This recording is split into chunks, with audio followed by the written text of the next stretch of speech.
暑いです。3日前に天地返しした土も完全にカラカラです。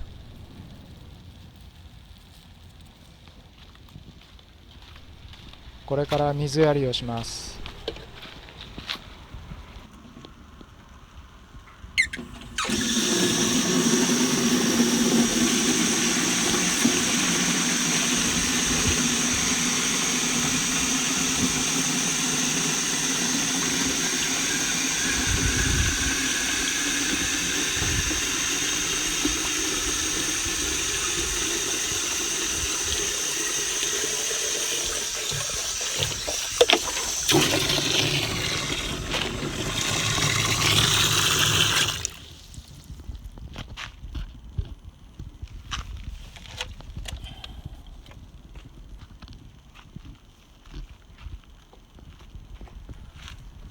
オクラです。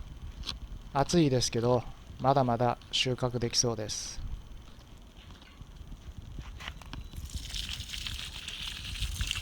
私の知人の農家の人は、水をやるとは言わず、水を落とすと表現します。集中的に大量の水を地中深くまで届けるという意味です。ネギとこれシシトウです。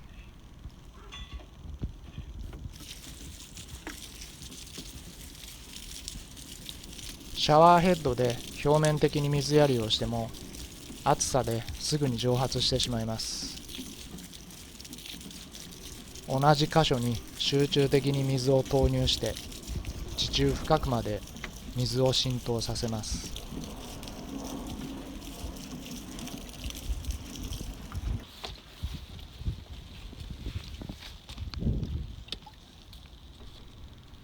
ナスも再び実をつけました。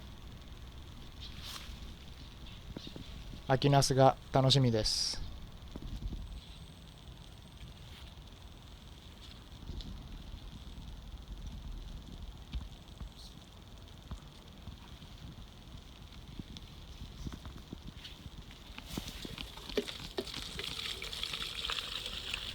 根元に集中的に水をやりましょう。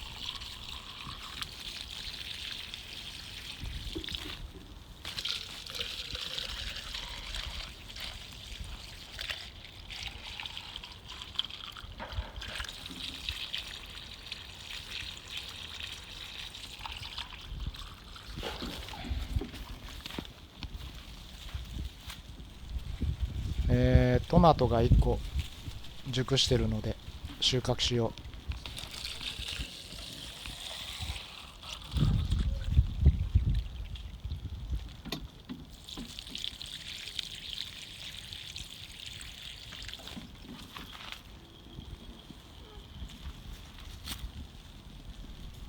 こっちのトマトは花が再び咲きました。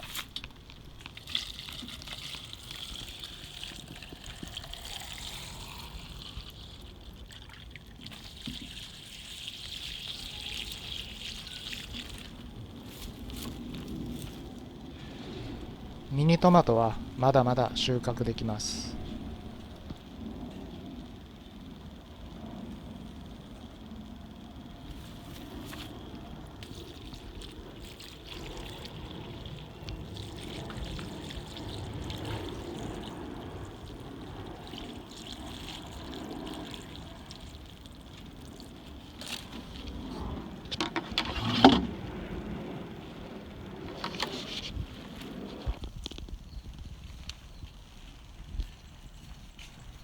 赤いパプリカ、色づいてきました。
3日前に買った雑草もカラカラです。雑草マルチにします。